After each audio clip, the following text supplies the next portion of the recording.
देखिए number 1 question क्या था कि 49,555 में वह कौन सा संख्या घटाई जाए कि 11,455 शेष बचे, यही है ना।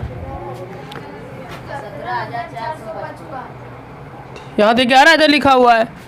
अच्छा लिखाइए, प्रश्न लिखाइए तो। 49,555 में वह कौन सी संख्या घटाई जाए 17,455? वह कौन सी संख्या घटाई जाए 17,455? वह 17,455 बचे, यही ना, यही ना है। 49,555 में वह कौन सी संख्या घटाई जाए कि शेषफल कितना बचेगा 17,455, यही है ना। देखिए ध्यान से समझिए, यानी कि ये जो संख्या दिया हुआ है कितना 49,555, ये दो संख्याओं का योग है, नहीं है, दो संख्याओं का क्या है, ये योग है। और उसमें से एक संख्या जो है दिया हुआ है कितना 17,455, यही है ना। हाँ तो देखिए एक फॉर्मूला होता है कि दो संख्याओं का योग बराबर, तो ऐसे भी तो कह सकते हैं पहली संख्या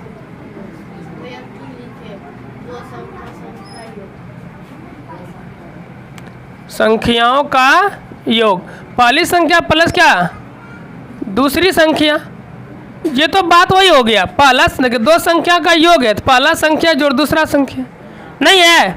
हाँ तो ये लिख सकते हैं कि एक संख्या दिया हुआ है, पहली संख्या दिया हुआ तो दूसरी संख्या ज्ञात करना है, तो ये लिख सकते हैं हम कि दूसरी संख्या बराबर दो संख्या का योग आयर। ये देखिए पहली संख्या बराबर के वो साइड में प्लस में है, किसमें प्लस में, और बराबर के ये साइड लाएंगे तो किसमें हो जाएगी माइनस में, तो लिख सकते हैं माइनस का पहली संख्या, लिख सकते हैं ना रे, कोई दिक्कत नहीं।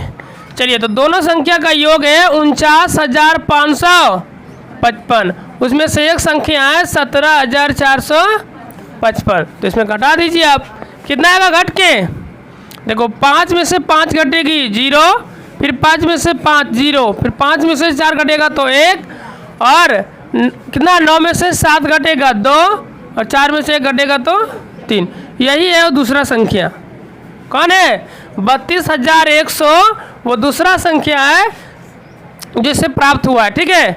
अगर आप इन संख्या को और इन संख्या को जोड़े तो कितना आएगा 49,555 आ जाएगी। आप जोड़ के देख लीजिए, देखिए 17,455 ये है, 100 जोड़ देंगे उसमें तो हो जाएगा 17,555, और 17,000 और 32,000 जोड़िएगा तो 49,000 नहीं आएगा, आ जाएगा रे। तो परफेक्ट है कि नहीं है, कोई दिक्कत। चलिए अगला प्रश्न देखिए 2 नंबर, ये प्रश्न संख्या 1 था, प्रश्न संख्या दूसरा लिखाइए तो। दो संख्याओं का योग 27,200 है, यदि उनमें से एक संख्या 13,500 है तो दूसरी संख्या ज्ञात करें।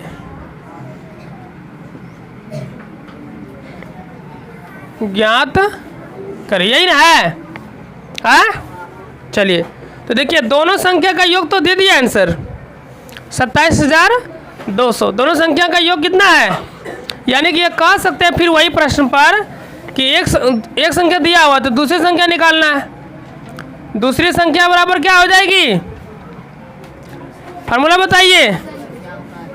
हाँ दो संख्या का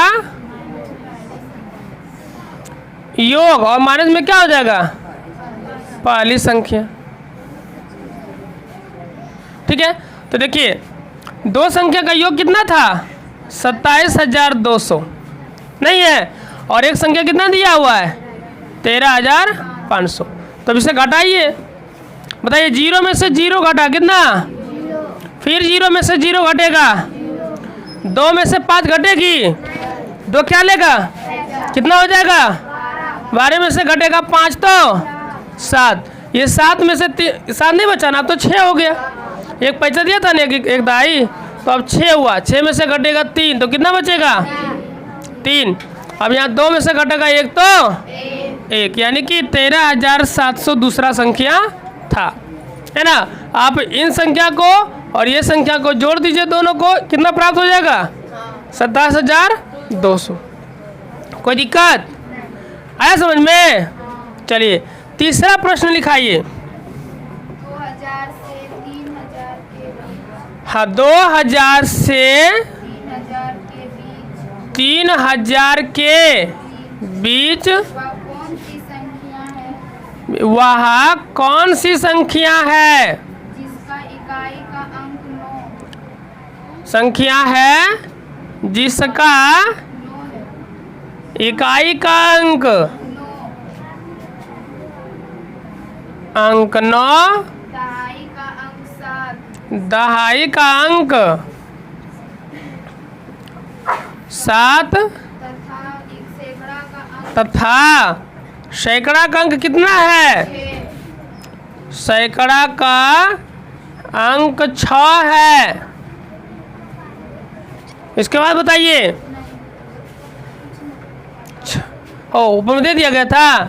चलिए देखिए फिर से प्रश्न को समझिए, क्या कह दिया है कि 2000 से 3000 के बीच वह कौन सी संख्या है जिसका इकाई का अंक 9, दहाई का अंक 7 तथा सैकड़ा का अंक कितना है, सैकड़ा का अंक कितना 6 नहीं है 6, यही ना। चलिए अब ध्यान से देखिए कि 2000 से प्लस होना चाहिए और 3000 से कम होना चाहिए ना, 2000 से ज़्यादा ले लीजिए और 3000 के क्या होना चाहिए कम, वह कौन सी संख्या है। तो बताइए इनमें से किसको किसको इकाई दहाई कंप्लीट है, इकाई दहाई सैकड़ा हजार करने जानते हैं ना सर, आप लोग नहीं जानते हैं।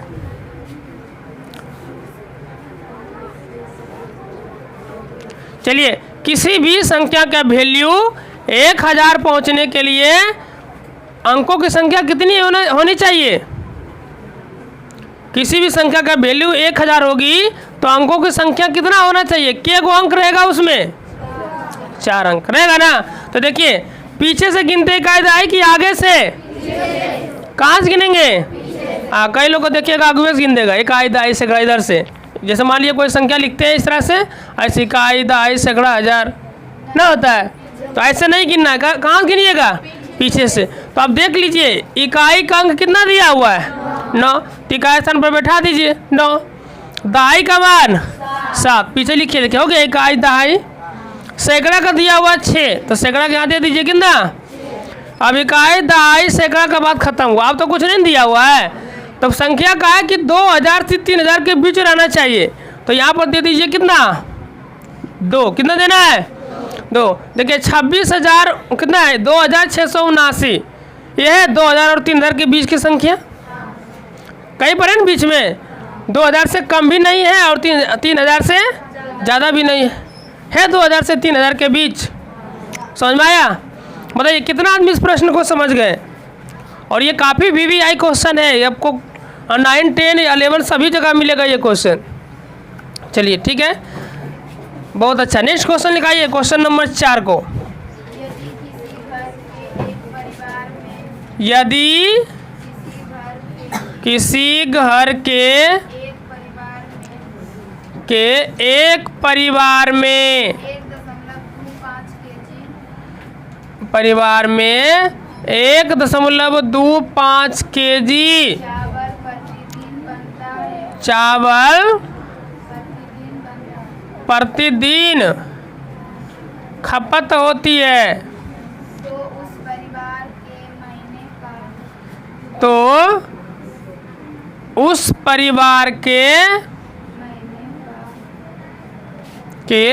महीने का ना, चावल महीने का कुल चावल का खर्च चावल का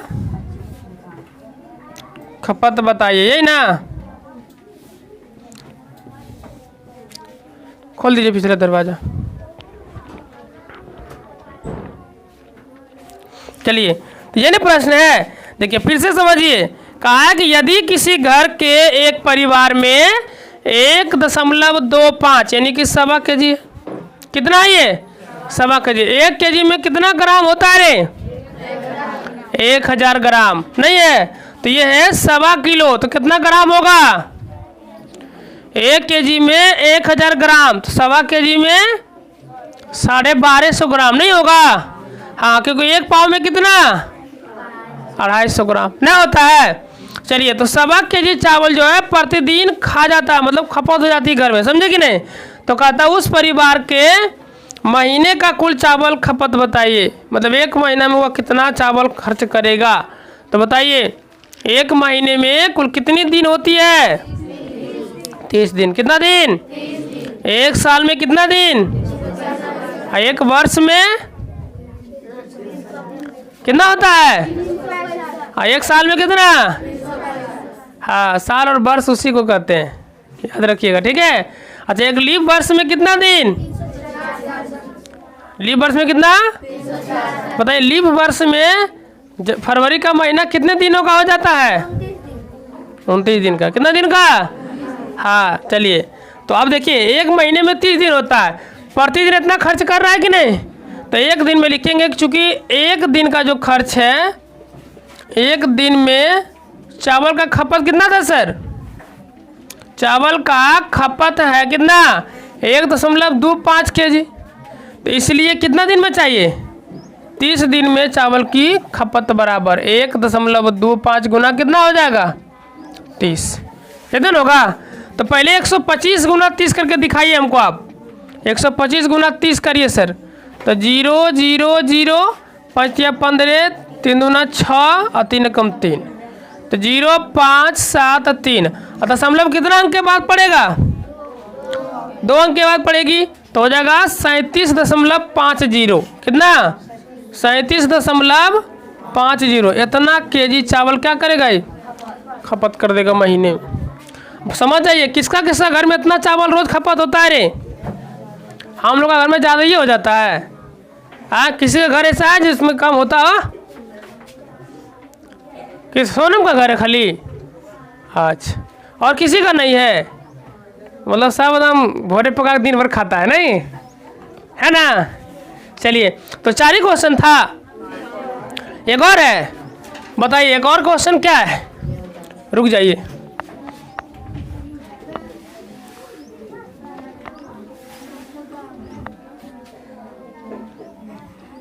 बताइए एक और प्रश्न बताइए क्या था? एक क्षेत्र का तापमान हाँ, एक क्षेत्र का तापमान 2 डिग्री सेल्सियस प्रति घंटा की दर से घंटा की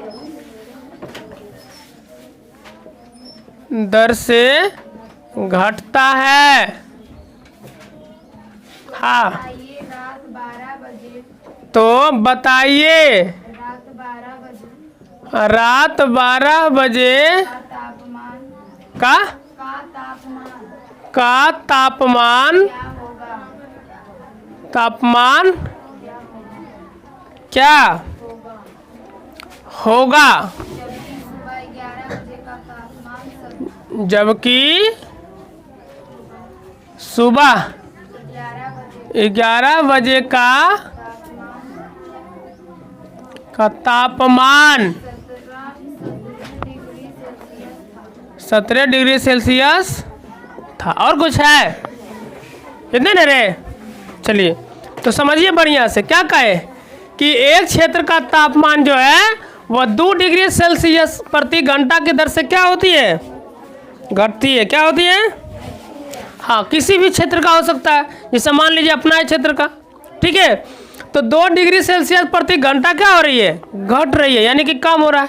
जैसे मान लीजिए कि अभी है 10 डिग्री, तो 1 घंटा बाद कितना हो जाएगा 8 डिग्री, फिर 2 घंटा बाद कितना हो जाएगी 6 डिग्री, 3 घंटा बाद कितना 4 डिग्री। इस प्रकार से घटते जा रहा है, कोई दिक्कत?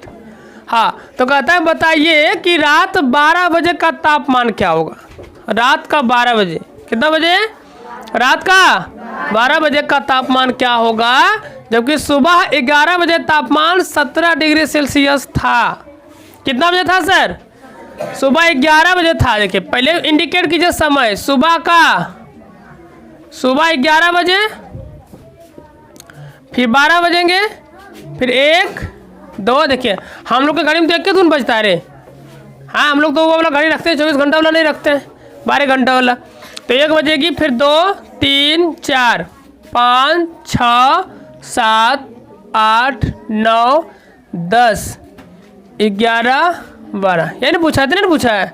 देखिए ये सुबह हम लोग बोलते हैं AM, क्या बोलते हैं? तो यहाँ तक रहेगा AM, यहाँ से हो जाएगा PM, PM PM PM, है ना। ये सब क्या रहेगी? 7 PM 8 PM 9 PM 10 PM 11 PM, एक उसके बाद क्या 12 PM। रात हो गया, 12 PM क्या हो जाएगा? रात का 12 बजेगा, फिर 1 बजेगा तो AM हो जाएगा, ना हो जाएगा। हाँ, रात को 1 बजेगा कितना हो जाएगा? अच्छा, PM अंग्रेजी शब्द है कि हिंदी है रे? तो अंग्रेजी ने लाया होगा इसको, अंग्रेजी है तो अंग्रेजी दिया होगा ना। हाँ, ऐसी बात नहीं है। PM हमारा भारत का शब्द है और ये कैसा है? हिंदी वाला शब्द है। ये संस्कृत से, हमारे ग्रंथ संस्कृत से लिया गया है, समझे कि नहीं? अंग्रेजी ने दिया है। हम लोग अपना जो होते हैं ना, देखे थे ना, एक आता है रामचरितमानस, पढ़े होंगे आप। संस्कृत के कोई भी वेद नहीं पढ़े हैं, कुरान नहीं पढ़े हैं। जैसे मुस्लिम का कुरान होता है, उसी तरीके से हिंदू को होता है क्या? ग्रंथ नहीं होता है। ग्रंथ का क्या नाम है हम लोग का? ग्रंथ का किसी को पता है? गीता रे, गीता नहीं सुने? हाँ, गीता से लिया गया है इस सब चीज़ को, ठीक है। तो देखिए कैसे कैसे हमारा तापमान गिर रही है। यहाँ था कितना डिग्री?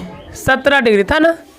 प्रति घंटा कितना डिग्री से घट रही है? तो यहाँ हो जाएगा 15 डिग्री, यहाँ हो जाएगी 13 degree, 11 degree, 9 degree, 7 degree, 5 degree, 3 degree, 1 degree. अब देखिए 2 घटेगा, यहाँ से कितना हो जाएगा?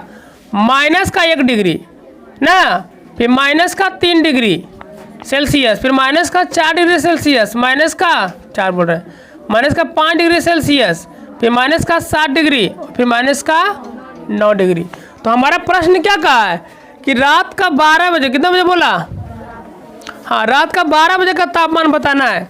तो बताइए आप लोग में से कि रात का 12 बजे का तापमान क्या है? रात के 12 बजे का तापमान कितना है?